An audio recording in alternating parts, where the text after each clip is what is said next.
Thanks for coming. I'm Ted, professor at Seoul University. I'm going to be here at WINLAB for 1 year for my sabbatical leave. So during this year, I'd like to collaborate with you for many interesting topics. First of all, I'd like to introduce a few research projects that I have carried out for the past few years. And then if I have some more time, then I can introduce some ongoing research topics. Okay, the first topic is about physical layer capture effect in IEEE 11. I think you already know what is a collision. If two nodes transmit frames simultaneously, then there is a collision. But sometimes, even if there are simultaneous transmissions, one of the frames can be successfully received by the receiver, which we call capture effect. So you may think of SNR requirement for this capture condition, but after carrying out extensive experiments, we found out that there is another decisive factor, which is a timing relation between frames. So depending on SINR and timing relation among frames, the capture effect can happen or there is a collision. So depending on timing relation, we classify the capture effect experiment into a few cases. The first case is preamble capture. So in this case, so there is a first frame, and then second frame arrives within the preamble time of the first frame. For simplicity, let's assume that standards are out of carrier sense range. Actually, we artificially made the settings that standards cannot carrier sense each other. So anyway, in this case, second frame arrives within the first frame, the preamble time of the first frame. Then what happens is that the receiver can switch to the second frame. So as long as the received signal strength of the second frame is higher than that of first frame by some capture threshold, say 10 dB, then the second frame capture can happen. But if second frame, the RSS of the second frame is less than this value, then the receiver will stick to the first frame. So this is the preamble capture. So when you carry out the comprehensive capture experiment, most of the 802.11a chipsets support this preamble capture. Second case is called mag frame capture. Now the second frame arrives after the preamble time of the first frame. Then depends on the 802.11a chipsets. They show different behaviors. If the chipset implements MIM mode or message in message mode, then still the second frame capture it can happen. So if the RSS of the second frame is stronger than the first one plus capture threshold, then the receiver can switch to the second frame. But if MIM mode is not implemented, the receiver still stick to the first frame. So in this case, both frames will be covered. So it turns out that Prism chipset does not implement MIM mode at the time of experiments. And SRO chipset implements this MIM mode. So as we will see in the later, the SRO chipsets show better throughput because it supports this MIM mode. So even if second frame arrives after the preamble time of the first frame, the receiver can switch to the second frame, and it can successfully receive the second frame. Suppose the receiver was receiving the frame, and the first frame arrives in the middle of the previous frame reception. Then what happens is that receiver cannot receive this preamble of this frame, so it cannot switch to, or it cannot synchronize to this first frame. Then this frame is just garbage noise, just interference. So in this case, the receiver is not rocking onto this first frame, so it just deemed as interference or noise.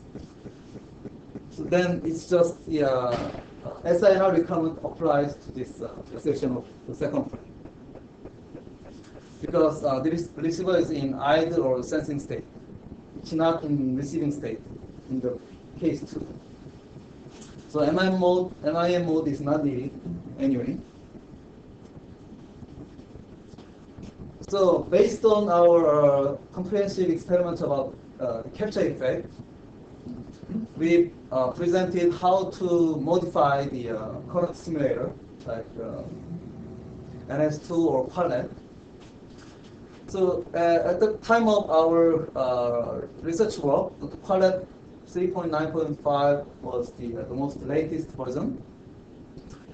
So in this version, preamble detection is based only on RSS.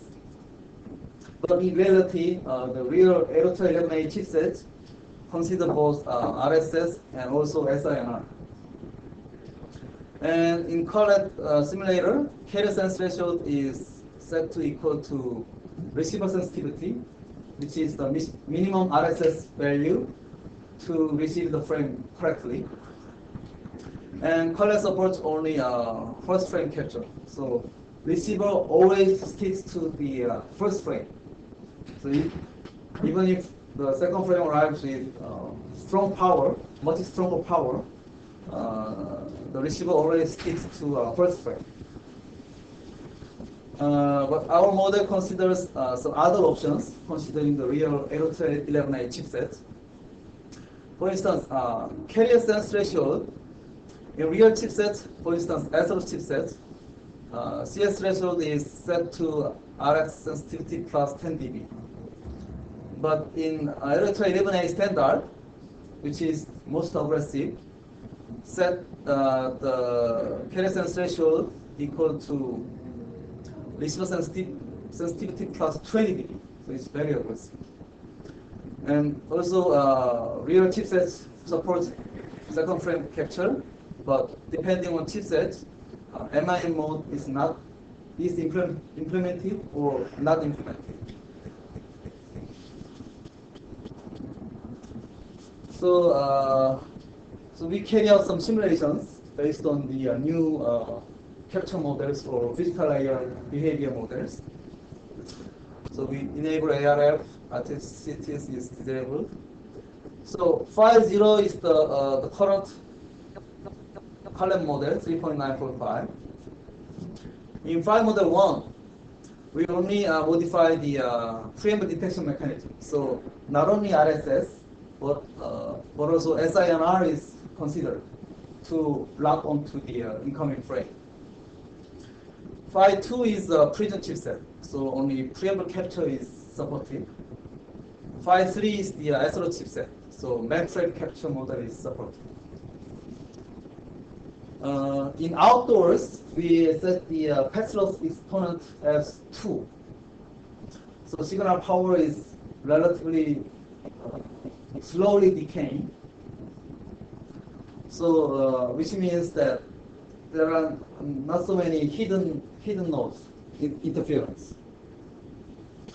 So when you consider file 0, Quanlet 3.9.5, and the one with modified preamble detection, file 1 is better than file 0 because file 1 prevents the 802.11a physical layer from locking onto the useful frame. And when you compare phi 1 and phi 2 and phi 3, so in Collet 3.945 or phi 1 model, the receiver always sticks to the first frame, no matter how strong is the second frame. So whenever there's a collision between carrier sensing senders, so even if second frame is stronger, there is always collision. Both frames will be covered. In the words, because there are obstacles like walls, so we set the height loss exponent as 4. So the signals are decaying much rapidly, and there are more chances of hidden node interference. So we already I already explained the difference between phi 0, phi 1, and phi 1 and phi 2. Now the Prism chipset and SNU chipset show different performance because of hidden interference. So if second frame arrives after preamble time with more than 10 dB signal strength, then SNU chipset switches to the second frame, and it will successfully receive the second frame, which shows this throughput difference. Additionally, we carry out some more experiments to find out the effect of carrier sense threshold. So this is the current Kwon model, where carrier sense threshold is equal to receiver sensitivity. And if we follow the Erotra 11A standard, where carrier sense threshold is much higher, which is more aggressive, it can achieve higher throughput. This slide compares first frame capture and second frame capture. When you look at this first frame capture, so basically the SIR requirement and phi bit rate or modulation and coding follows what we have found in the literature.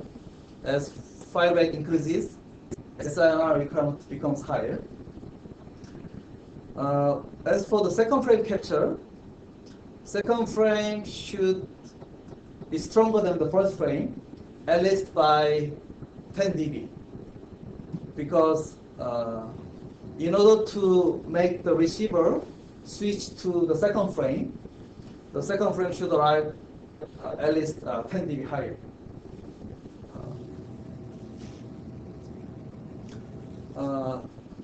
This is the end of first topic.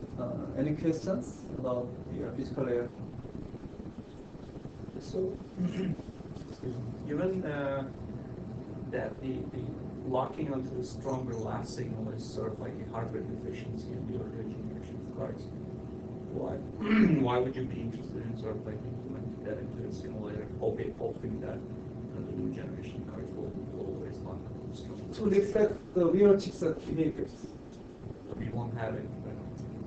I mean, the newer Actors cards and anything beyond that doesn't have it. Doesn't have it? Right, you were referring to the earlier business cards, one lock onto the stronger glass. Yeah, so that the simulator can reflect the. So you think there's still value in sort of like having that in simulators, implementing something that's actually not so good to begin with? Maybe we can talk about this later. Yeah. Second one is routing protocol in wireless mesh network, which we call FOAM, flow-based interference-aware route management. So FOAM tries to compute the available path bandwidth for the candidate path, and it chooses the path with maximum available bandwidth for a new incoming flow. But there is some distinction in our approach compared to the existing routing approaches in mesh networks. we try to consider the effect of newly entering flow on the existing flows. So we try to calculate how much throughput of the existing flows will be degraded by inserting a new flow. So I can explain this later. So right now, this work is based on the centralized approach. Right now, one of my students is working on distributed version, but let me explain this centralized approach this time. So there is a mesh management server. So all the nodes send its beacon frame to other nodes. So and other nodes records the received signal strength of a beacon frame of the other nodes, and then this information is reported to mesh management server. So with this information, MMS can set up a graph model for this mesh network. So suppose there's a graph model G. So set of nodes V, and E is the set of edges. So the two primary relations in wireless mesh network is carrier sense relation and interference relation.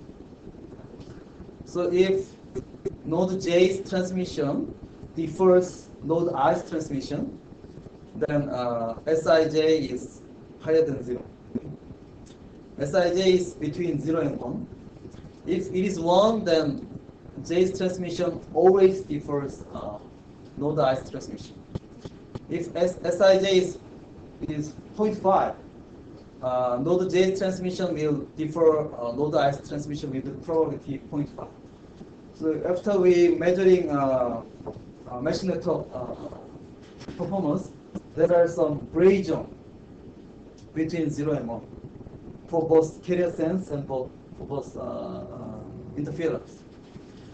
So likewise, interference relation is between a node and an edge. So if Hk is hampered by some interferer node I, then Hki is higher than 0. Again, Hki is between 0 and 1.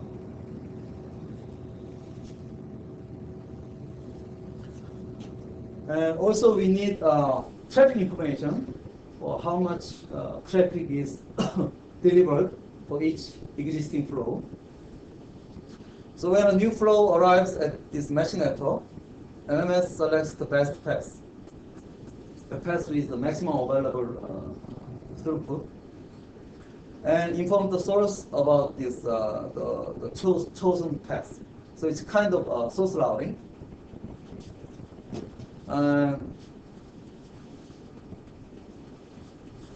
So in order to calculate the maximum available bandwidth of a certain path, what we need to do is calculate the available bandwidth of each link first.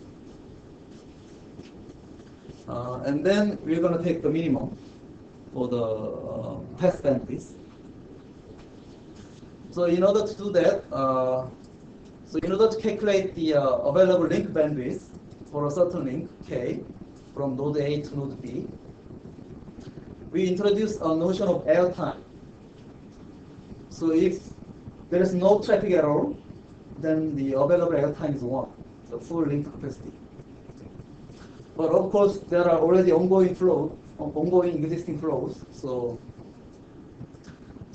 for instance, node A already spends some time, airtime, for the ongoing flows. Likewise, node B already spends some portion of time, airtime, for the existing flows. So for instance, available airtime of node A is calculated by the transition time, the time for transmitting package, and also time for receiving package. And if node J is within the carrier sense of node I, then we should deduct the portion of this neighbor's traffic transmission time. So this slide considers the carrier sense relation.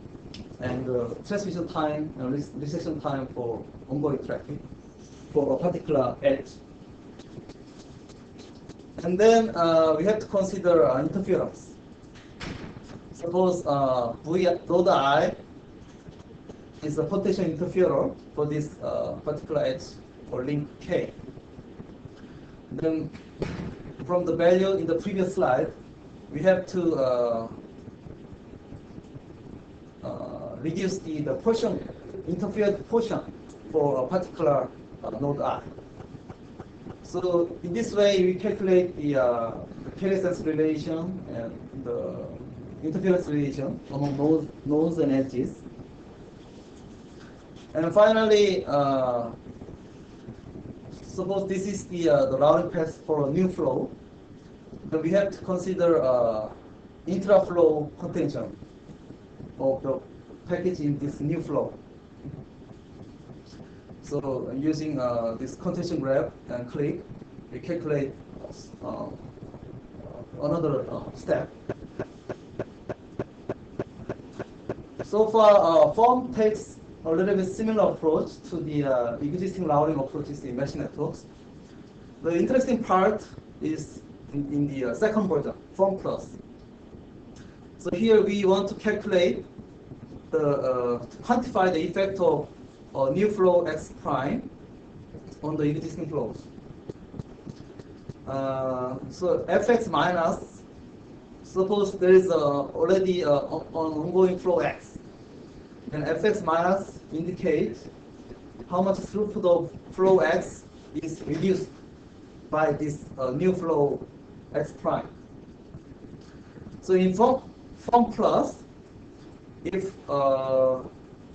new flow x prime selects path p, then this calculates the total network traffic, total network throughput, because it's the available bandwidth for new flow x prime, and the second term indicates how much throughput of existing flows will be reduced.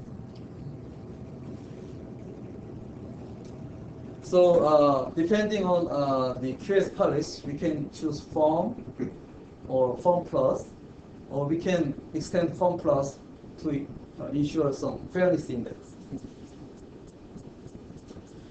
Let me start with some illustration. There is a simple 9-node mesh network, and there is already 2 existing flows from node 2 to node 13, from node 6 to node 8. Right now, this one has 3 megabit pairs throughput from node 2 to node 13, and this flow has around 1 megabit pairs throughput. Now, node 15 wants to send traffic to some server, some host in the wired part. When you run some algorithms, form plus and IRU considers the interfering nodes. Form and IRU selects this path by their own routing matrix. But form plus selects this green path. And then what happens is that, so the new flow starts at around 10 seconds. So in the case of form and IRU, this is the new path. Then what happens is that this flow is severely degraded from 3 megabit pairs to less than 2 megabit pairs. But in the case of form plus, this is the selected path. So this background traffic is reduced a little bit. However, this background traffic is hardly affected. So form plus performs better than this form and IRU in terms of total network traffic. So we carry out more general experiments in 15-node mesh network testbed. So we consider 4 scenarios by varying the number of sources and the number of flows. It turns out that form plus is better than form is better than IRU. The third one is about localization in cellular networks and Wi-Fi networks. So before you move on the last result with firm and firm plus, okay. So I think your result shows that doing greedy allocation gives you the previous firm is trying to find the best path for this flow, but firm plus is taking the social. Yeah, for the whole point of view, firm plus is better. But is there any? But if the social metric is correct, then every user will benefit from that. So do you see any reason to use the greedy method over the social?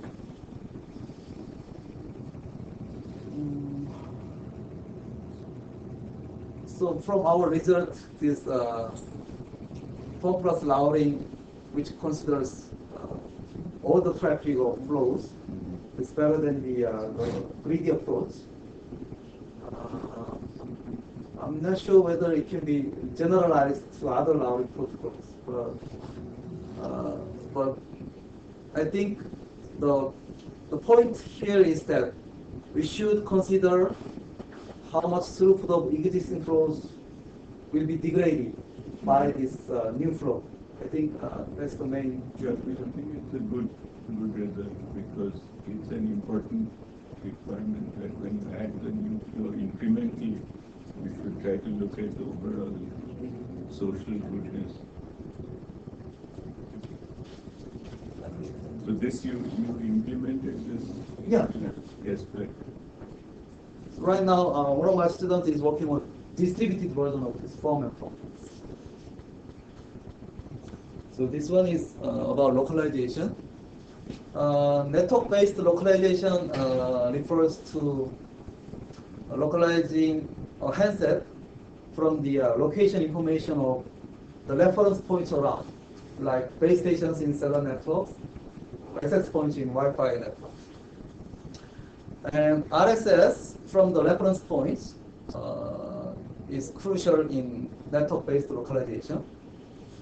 And in order to collect these data, word driving is the most popular technique. So gathering RSS patterns at many places by some measurement device, normally in a moving vehicle. So the basic unit of data in RSS collection is called NMR in cellular networks, or network measurement report. So it contains multiple entries of base station ID and the received signal strength by the measurement handset.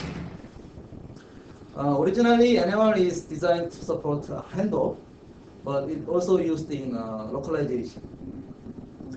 So we have word driving data from the real networks, WHDMA, GSM, and Wi-Fi networks. So we analyze a large set of word driving data, and the analysis of these NMRs reveals that an NMR tends to contain more signals from the reference points backward with reference to the current position of measurement device or moving vehicle. Then the base stations forward. So suppose this is the current position of measurement device. For instance, What is the definition of backward and forward? Is it with reference to this current position. trajectory of motion? Yeah, trajectory of this moving handset, right? Why is that different? Why is that different? I'll tell you a few minutes later. So for instance, this handset records 3 entries of base station IDs and RSS values, BS1, BS6, and BS3. So in this case, 2 base stations kind of located backward with reference to this moving trajectory of the measurement handset. So suppose this is the origin of some coordinate system, and we can draw these BS vectors. And this is the sum of BS vectors. So if we calculate the reverse of the sum of BS vectors, like this blue arrow, then it tends to have small angle with this the direction of moving trajectory of this handset. So we call this phenomenon as signal dragging. A small angle, Yeah. like in an absolute sense. I mean, what does that mean, small angle? In the next slide, we propose another metric to quantify the signal drag. So, for instance, so the handset is moving from the start point to finish point, and we draw this the reverse of the sum of BS vectors. So it's not always indicates the same direction, but you can see some correlation in these three networks. So how can you quantify this signal dragging effect? We introduce a signal dragging indicator. It's very easy. It's derived from this inner product of two vectors. So vector of the moving trajectory and the vector of the reverse of the sum of BS vectors. So SDDI can have value between -1 and 1. So if SDI is close to 1, then it indicates strong signal dragging phenomenon. And if SDI is close to -1, it contradicts signal drag. If SDI is around 0, then there is no correlation at all. So we plot the probabilistic distribution of SDI values. We only plot from between 0 and 1 because the probability distribution between -1 and 0 are negligible. So in three kinds of networks, we can see some signal dragging effect in these three networks. So what are they references where it can't be this scale? The peaks are like at 0.7 or 0.8? Like is that like you can't see the numbers are small? Like what is that number? Like 1 is there and then 1 means that the direction is directly behind you? the reverse of the sum of vectors indicates the same direction with the moving trajectory. Yeah. So how did you know where the base stations or the cellular access, Oh, we got it from the service providers. And you somehow you kept the GPS record of Yeah, absolutely. Yeah, in more driving for every NMR there is a GPS position somehow associated. like in a Wi-Fi system you're somehow just like recording the names of access points here in some kind of Yeah, in Wi-Fi it's hard to get the correct positions.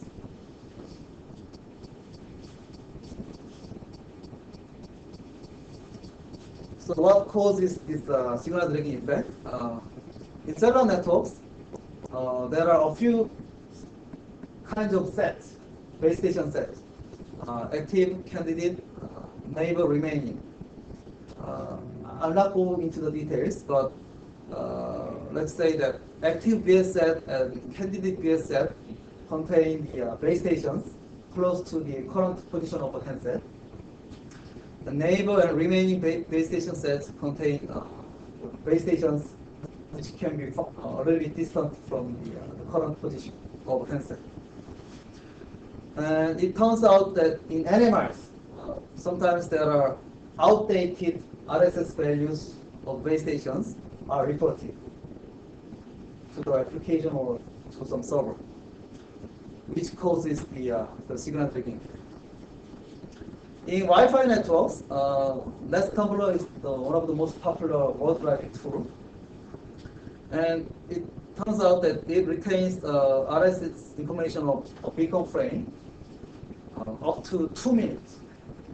So, so these add up and make some negative effect in localizations. So signal dragging phenomenon has definitely a negative effect on these localizations. For instance, if you want to construct some RSS pattern database, but animals can be spoiled by this signal dragging. Also, the localization, the performance of localization itself can be degraded because animal from a mobile terminal that wants to be localized can contain some stale entries.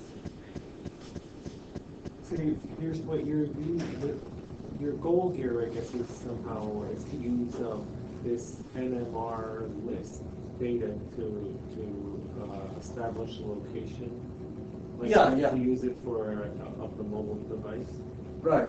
So we want to define these animal data with signal dragging effect to use for localizations.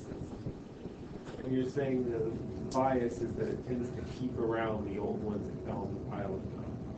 Yeah. But that's just because they constructed that list for some other purpose, right? Not for localization. They constructed it for sort of maybe in WCDMA for doing handoff, right? Doing like a soft handoff.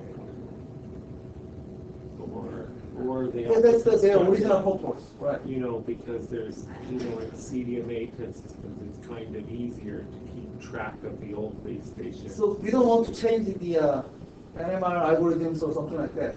When you make some RSSDB for localization, we just want to filter out the old data. So I can see a variety of reasons why this would be this way in a cellular system, right? You know, based on properties of what the handoff algorithms do. It's not at all clear to me why you see this in an AP Wi-Fi system, where except for maybe the, you know, just sort of the accident of net stumbler deciding to not throw away the stale stuff. Yeah, if we can modify less number directly, then we can handle this issue much faster. So if you remove all these stale information, then does your signal drag become zero? Signal what? So signal dragging Yeah, becomes zero if you remove. Reduce, not zero. But my another question is why Well, is random, that's what you'd expect, right? yeah. I mean, you sort of I'm not now, able we to- never expect zero, but we expect kind of sort of uniform Yeah, random. I'm not clear. I'm not able to understand why the signal.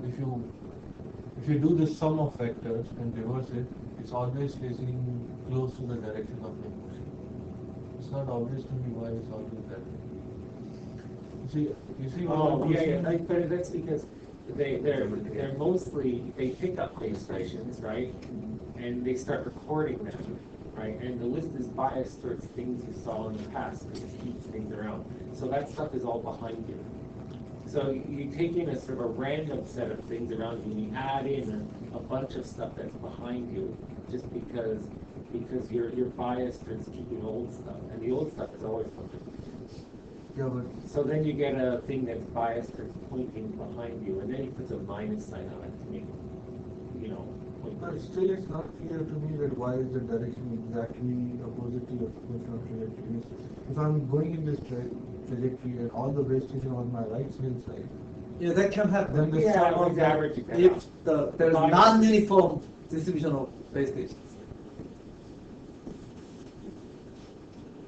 So how can we mitigate this signal dragging effect? So we propose three kinds of filtering techniques. So GT is the current location of handset obtained by GPS. So it's relatively very precise. So if GT is available, then we are going to remove the BS entries from the NMR, starting from the farthest from the ground truth. If ground truth is not available, then we are going to use some network-based localization, for instance, weighted central localization. So we are going to remove the base stations from this farthest from this WCL result. And lastly, we can remove the base stations whose RSS value is the lowest. So why not just rewrite net stumbler? What? Why not rewrite NetStumbler? I mean, NetStumbler is just some piece of software, like one of you guys in the room wrote it, right? It's not, there's nothing magical about it. I mean, in CDMA, right, there's reasons they have this bias that, that the network, the handoff performance kind of dictates it, and the signal acquisition in CDMA is tricky. But in Wi-Fi stuff and the bias of NetStumbler, it's just kind of, programmer, But somebody already collected many RSS data from the NetStumbler, current NetStumbler. So then,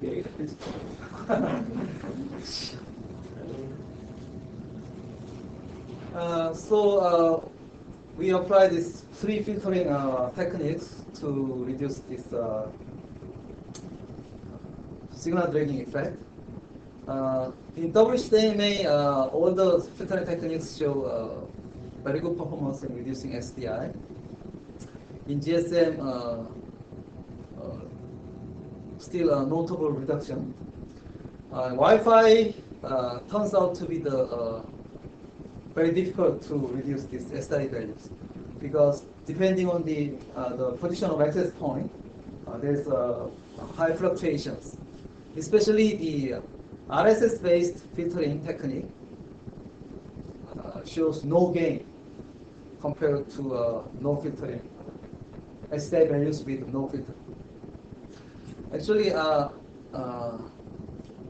have more slides about this localization result with this filtering techniques, but so can you give some insight why your algorithms work better in WCDMA than GSM? Like you're about, it's like you did better in CDMA than GSM. Yeah, good question.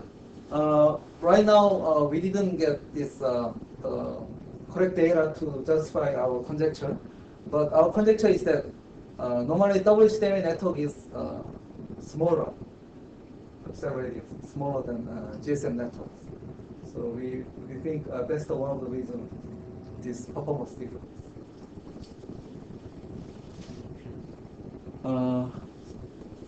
The first one is vertical handover between Electra 11 and WiMAX.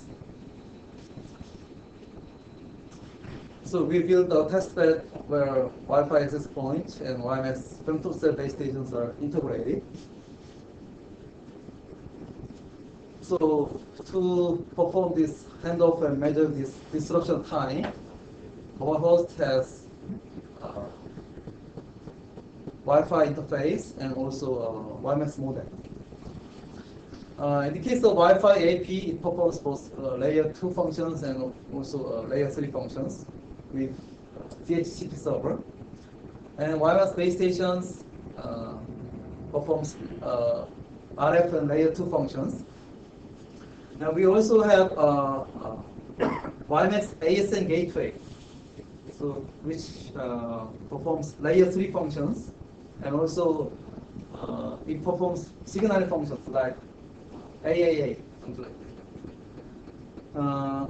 And DHCP server is co-located with this ASN gateway. And we consider two locations of correspondent hosts. One is in the local network, and the other one is across the Pacific Ocean. So in the case of Wi-Fi, a single node will perform all the layer 2 and layer 3 functions. But in the case of WiMAX network, we have to install two nodes, one for layer 1, 2, the other for layer 3 and application level signal functions. And we consider SIM mobility, mid-core or mid-session mobility. So in the middle flow, we measure how long will be the disruption for this vertical handoff. And the handover disruption time consists of signaling procedures of 3 layers, layer 2, 3, and application layers. Sorry for this very small fonts and large message exchange for signaling, but don't blame me, but blame WiMAX. So WiMAX has, so initially the mobile host should scan the air to decide which base station to connect to. And then there's ranging to adjust the RF parameters. And then there is a security part, extensible authentication protocol. And then after network entry procedure is finished, then there is a dynamic service addition. It should be assigned some connection because WiMAX is a connection-oriented protocol. And then there is a DHCP protocol running for IP address configuration. And then there is a sleep signaling message exchange for SIM mobility. I think you already know Wi-Fi networks. So we use these tools to measure and plot this delay in each layer.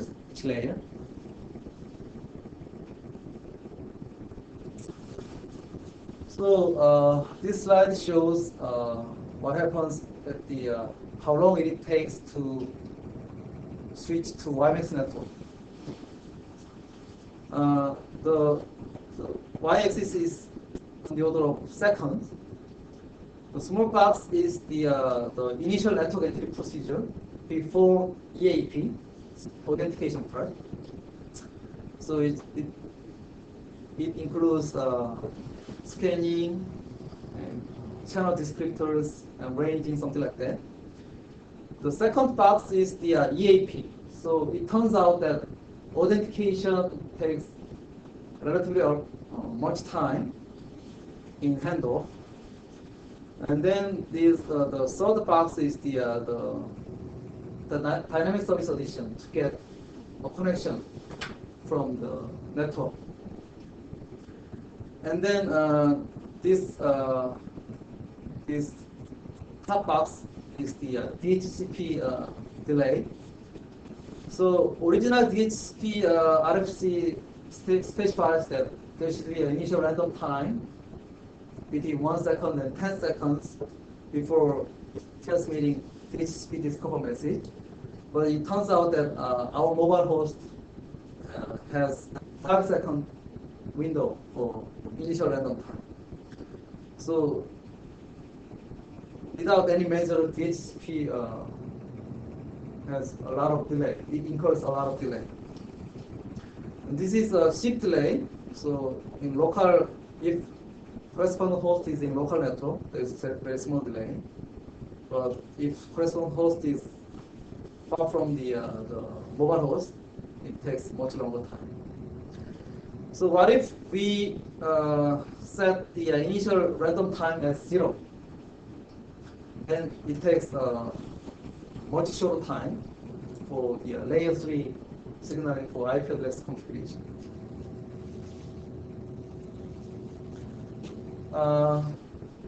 So this is a delay in Wi-Fi handover.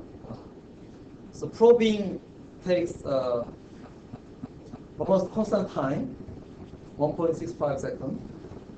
So in South Korea there are 13 channels. So each channel will take around 100 milliseconds, which is a default beacon period time. So and there will be some channel switching time, something like that. And the authentication and association takes negligible time, which is not shown at all. And then there is a DHCP time, so which is similar to the previous one.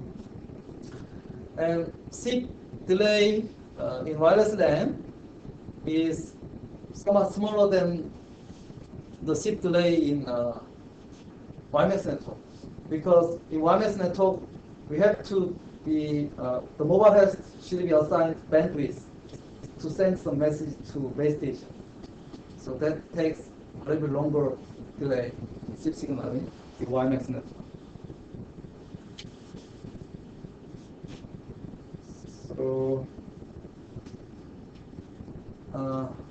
So let me introduce this fifth topic briefly and then conclude this talk.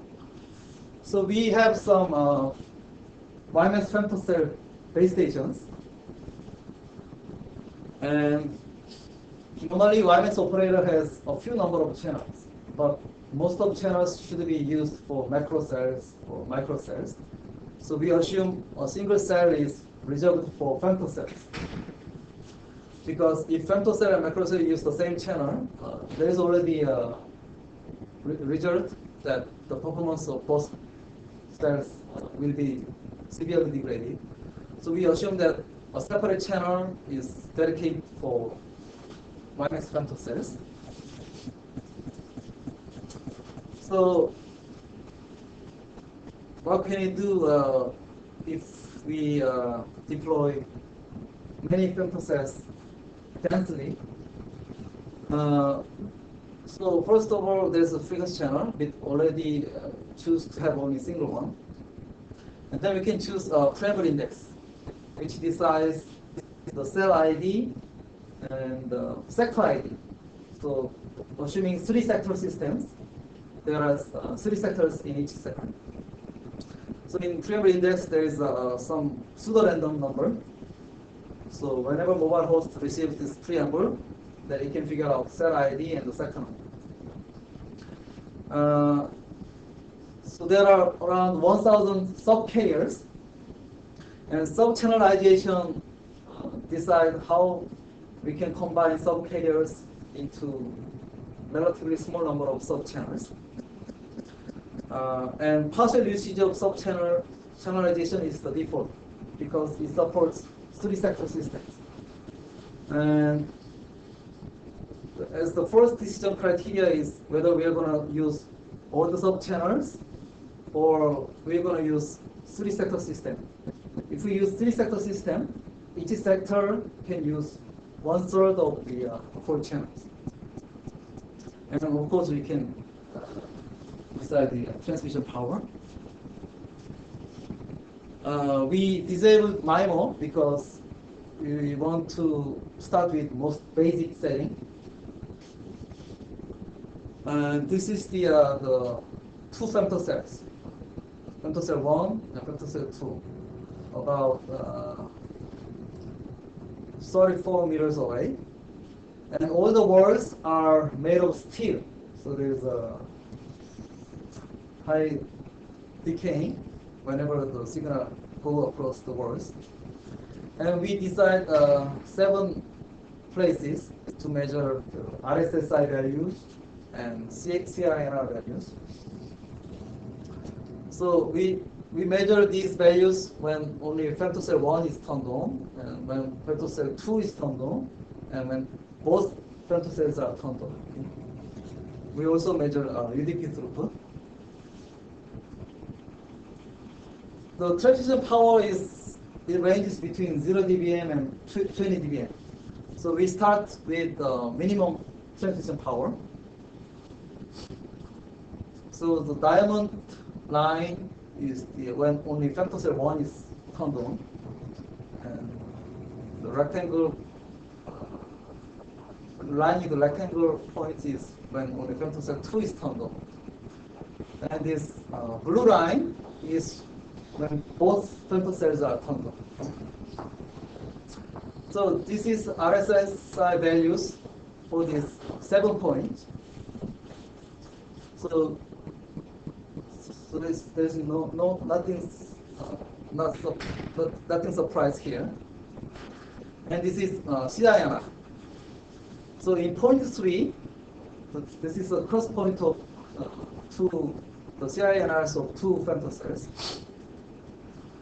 So in this case, So what is the interference in the CINR? Like RSSI is just a signal strength. right. So when you measure CINR, what For instance, in point P2, the signal power of femtocell 1, RSS of femtocell 1, over this RSS of femtocell 2. So they're both on the same channel. Yeah, I mentioned there is only single channel. I wasn't sure if that was for one of them uses a channel and they each choose a single channel, or okay. So in the case of point 3, the UDP throughput is almost zero. So this is the initial case, scenario 1. So what does femto 1 and 2 mean, the previous one? So what does the third line mean, femto 1 and 2? Yeah, this purple line indicates both femto cells are turned on.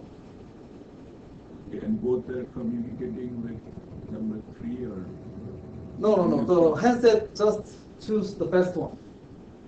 Oh, okay. Yeah, So there is a this handset, the other 7 one is, positions. It selects only the best one. other one is separate. There's no interference for the. Yeah, there are only two.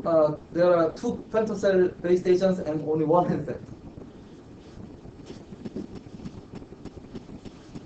So in scenario 2, we increase the transmission power of femtocell 2 only. So transmission power of femtocell 2 is increased to 20 dBm. So compared to scenario 1, where both femtocells use 0 dBm, now there is a RSSI of femtocell 2 and CINR of femtocell 2 is, they go up, obviously. So scenario 1 and scenario 2, they show nothing surprising. And this is the UDP throughput. This is scenario 3. So in this case, both femtocell 1 and femtocell 2 transmit with 20 dBm, maximum transmission power. So RSS values go up, no surprise. But here, also CINR values also go up. So it's really surprising because both femtocell increases their transmission power. Their transmitting signals are identical? What do you mean by identical? The power is identical. How is that? The signal And they use is the same channel. same sub-channel and same sub-channel and same everything is same. So actually, in this case, there's no data traffic, only the preamble and pilot signals. That's supposed to be identical to both. Yeah, right. So why would you have zero throughput then? I mean, like why would, like even the control traffic is killing the data traffic?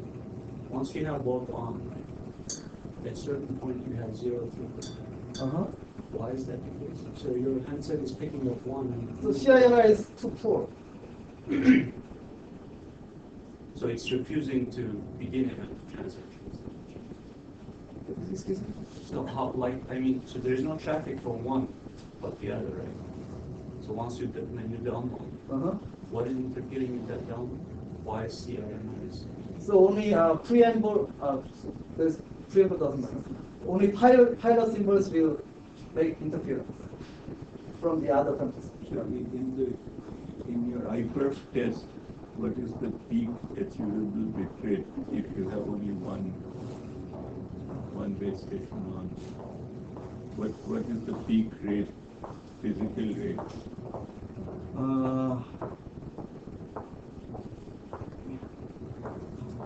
I have to ask my Okay, students so for this that. Yeah. is using some kind of best effort mode for WiMAX? We turned on adaptive modulation and coding, Okay. so the modulation will be changing. Because if they, as he was saying, if they use different slots, maybe they don't interfere sometimes. Yeah, right. But we cannot modify the internal bandwidth allocation algorithm. Yeah. We just configure the external parameters. And they are not synchronized. There's no time synchronized. That's a good question. I keep to say. We intentionally synchronize the time by using GPS receivers, both femtocell stations. Because maybe if you don't synchronize, the performance will be Maybe worse, I I think because better. oblique downlink No, but because downlink right now, if you put traffic into downlink, they'll both interfere. But if they're separate and 10% loads, they do not interfere. Yeah, I think we have to carry out experiments without synchronization. That will reveal some interesting results. Scenario 2 and 3, okay. So far, femtocells use all the sub-channels in the given 10 megahertz channel. But in scenario 4, we use segmentation. So it's kind of 3-sector system. So each femtocell use 1/3 of the sub-channels. So from cell 1 use segment 0, 1/3 of the channels, sub-channels. And femto 2 use segment 1. So another set of 1/3 of sub-channels. And segment 2 is not used here. So when you compare RSSI and CINR between scenario 3 and scenario 4, there is a little bit increase in RSSI and CINR. It turns out that in the Aeroxar 16 standard, if we use segmentation, there is a power boosting around 3 and 5 dB.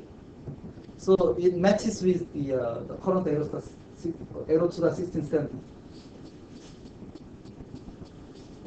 When you compare UDP throughput, scenario 3 is better in most of the points because they use whole set of sub-channels.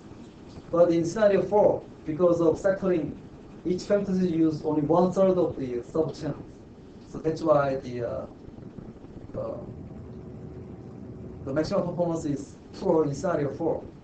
But in point P3, the throughput is better because femtocell 1 and femtocell 2 use different set of sub-channels.